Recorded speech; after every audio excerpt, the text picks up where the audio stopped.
আসসালামু আলাইকুম রহমতুল্লাহ। দর্শক, আজকে অধিকাংশ মানুষ ফ্যাটি লিভার সমস্যার মধ্যে ভুগছে। আর এই ফ্যাটি লিভার থেকে মুক্তি পাওয়ার জন্য বিভিন্ন ধরনের ওষুধ সেবন করছে এবং একটার পর একটা ডাক্তার চেঞ্জ করছে। দর্শক, শুধুমাত্র ওষুধের উপরে নির্ভরশীল হয়ে যদি ফ্যাটি লিভার কমান, তাহলে এটা কখনোই সম্ভব নয় এবং কখনোই ফ্যাটি লিভার অর্থাৎ লিভার থেকে চর্বি কমবে না। কারণ এটা হচ্ছে একটা লাইফস্টাইল ডিজিজ। লাইফস্টাইলকে পরিবর্তন করে আমাদেরকে এই রোগকে ঠিক করতে হবে। তো সর্বপ্রথমে আমাদেরকে ঠিকঠাক ঘুমাতে হবে, ডিপ্রেশন, দুশ্চিন্তা থেকে আমাদেরকে মুক্তি থাকতে হবে। আর সাথে সাথে আমাদেরকে ভালো ঘুমাতে হবে, মোটামুটি 6 থেকে 7 ঘন্টা গভীর ঘুমাতে হবে। এবং খাবারের দিকে junk food, fast food, packing food এবং অতিরিক্ত তৈলাক্ত সিঙ্গাড়া, চপ ইত্যাদিকে সম্পূর্ণরূপে বর্জন করতে হবে। অতিরিক্ত মিষ্টি, চিনি এবং চিনি থেকে যা কিছু তৈরি সব বর্জন করতে হবে। ময়দা এবং সাদা লবণ ইত্যাদিকে বর্জন করতে হবে।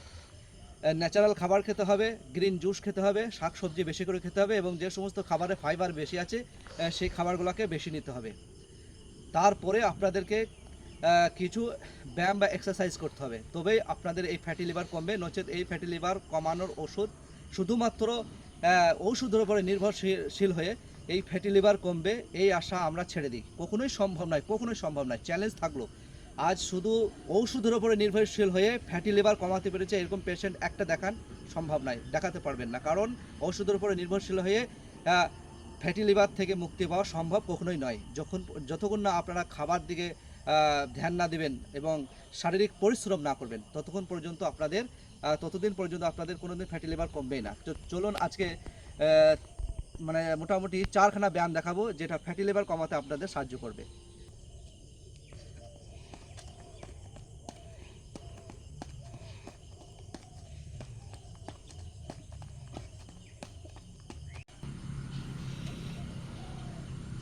দর্শক, বসে বসে আপনারা 3টি ব্যায়াম করবেন।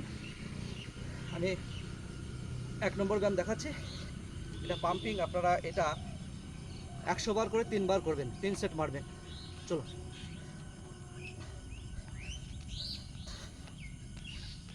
হ্যাঁ, 300 মারবেন, 3 সেট করবেন। বসে বসে 2 নম্বরে যে ব্যায়ামটা করবেন, মোটামুটি এটা চেষ্টা করবেন 1 মিনিট থাকা, 1 মিনিট করে একটা করে 3 সেট মারবেন। এটা কিছুক্ষণ হোল্ড করবেন।